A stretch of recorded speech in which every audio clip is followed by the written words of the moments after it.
P43, which is our smallest boat, could have 200 looms, 200 wiring harnesses. A 40 metre, you're getting up to 800 plus. And that will be a variable figure depending on the options that are specified by the customer.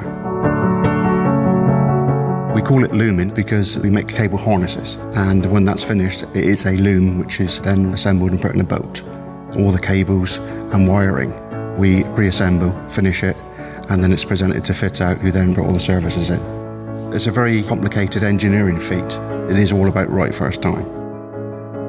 The development engineer will come up with a draft wiring diagram, and then that's presented to the loom shop. Then they have to interpret that, read that, and make a harness. There'll be sets of marker points or datums which relate to certain areas in the boat. Each of the wires are then identified, detailing what circuit and what potential circuit breaker or anything that it connects to.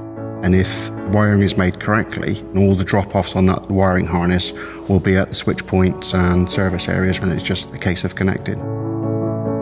Development by its own nature is fairly fluid. The designs might change in mid-build, and that might result in a new harness or wiring. And that's what makes the loom shop exciting to deal with, because you're never building the same boat twice. You have to think on your feet, go with whatever the customer requires, and make sure we can match our expectations with the equipment that they want.